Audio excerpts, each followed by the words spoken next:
A college kid wrote a business plan for a restaurant that would sell basically one thing: chicken fingers. No burgers, no tacos, no breakfast. One product done perfectly. It earned the lowest grade in the class. The professor's logic was textbook. A restaurant this narrow is a death sentence. How could you survive against competitors with hundreds of menu items? He was wrong. That restaurant is called Raising Cane's. It does more than $5 billion a year, and the kid who wrote that failing plan, Todd Graves, still owns more than 90% of it. A stake worth somewhere between $10 and $22 billion.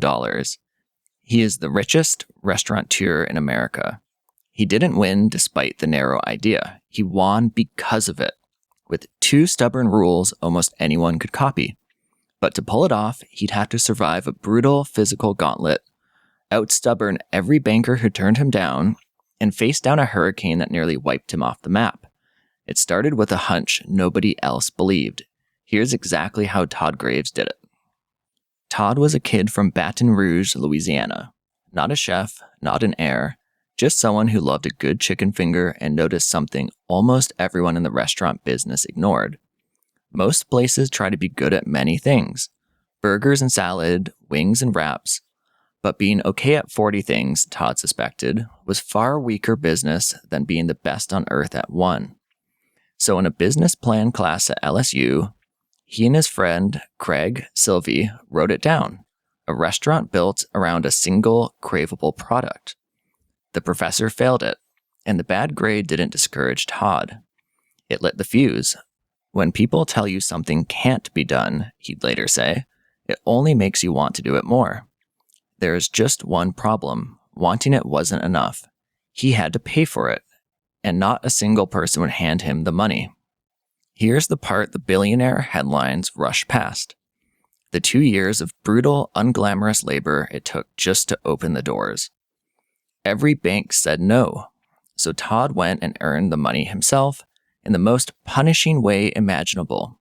First, a California oil refinery, 90-hour weeks in the heat, the noise, the fumes.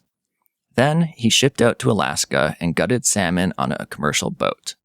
Freezing, soaked, barely sleeping. This is what a $5 billion company actually looks like at the start. Not a boardroom, slime, scales, and no sleep. Just to scrape together enough cash to open one set of doors. It added up to about $40,000 or $50,000 of his own. He scraped together $100,000 more from friends, family, and a small business loan. And in 1996, he finally opened one restaurant by the north gates of LSU, named after his dog, a yellow Labrador called Kane. Then he basically lived in it, 7 days a week, open at 8 in the morning, close at 3:30 the next.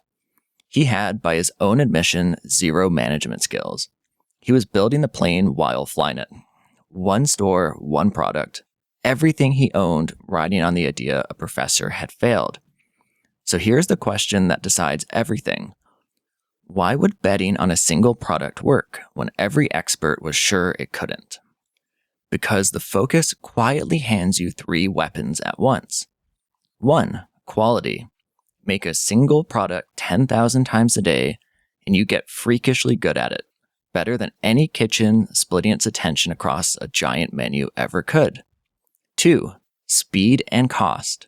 One product means a simpler kitchen, less waste, faster lines, cheaper training. The whole machine runs leaner and quicker. And 3, a brand that fits in your head.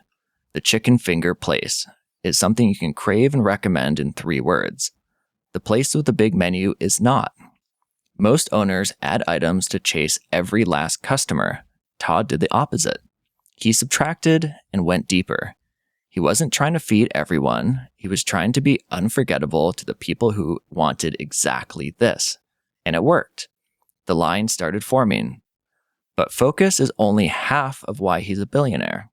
The other half is a decision most founders get exactly backwards, and it's the one that would nearly destroy him. When most founders grow, they sell equity, slices of ownership, to investors for the cash to expand. Todd refused. He grew on debt instead. Early on, he borrowed from private investors at a brutal 15% interest, then used those loans to pry out more credit out of local banks, punishing expensive money. But every dollar he borrowed was not sold. It meant he never had to give away a single share of his company. He also kept the chain almost entirely company-owned, instead of franchising out to other operators. Slower, more expensive, and far more dangerous, because the debt doesn't care how your week went. Sell a piece of your company and a bad month is just a bad month. Owe the money and a bad month can end you. Todd was holding a mountain of debt, betting everything that nothing would ever go wrong. And for 9 years, nothing did. He had no idea a Category 5 hurricane was already tracking toward everything he owned. By August 2005, Todd had already grown to 28 restaurants, most of them clustered around Baton Rouge, and he'd borrowed against nearly every one. Then, the Gulf of Mexico turned black. Hurricane Katrina tore into Louisiana. In a single weekend, it shut down 21 of those 28 stores. 21 of 28. Dark. Overnight. But the loan payments didn't go dark with them. For a man who had leveraged everything, a store that couldn't open was a store that couldn't pay. And the banks were still owed on schedule.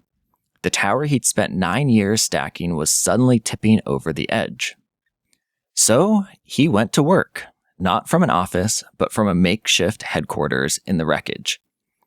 He spent his days on the phone with the banks, pleading for time, and the rest of them beside his crews, physically gutting and scrubbing out ruined restaurants, just to get the lights back on.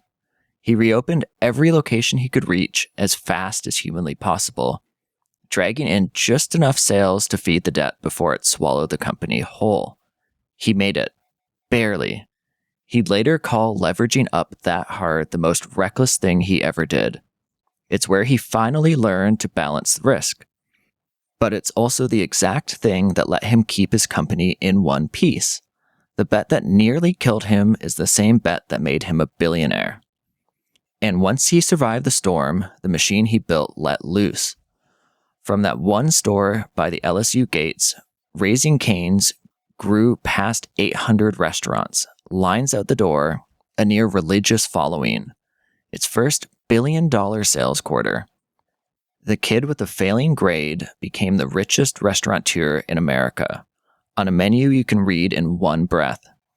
And he's turned down every offer to take it public or sell because he wants to hand the whole thing to his kids. Now, the honest part, because it's the most useful part.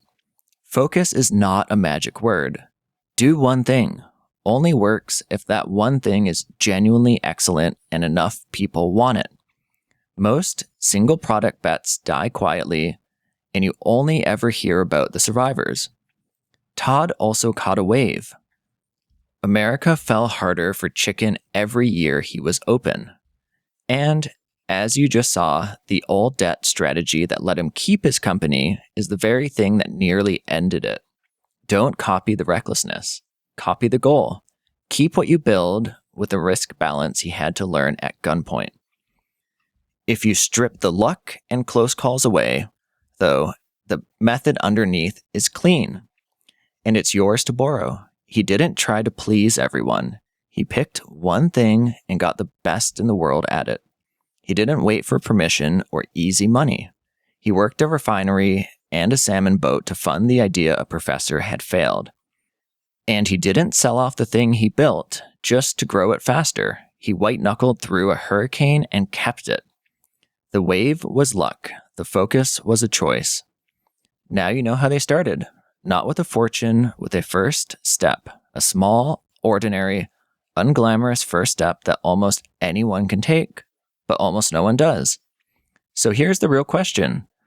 Could you have bet everything on a single chicken finger? Worked a salmon boat to fund the idea everyone failed, and refused for decades to add a thing or sell a share?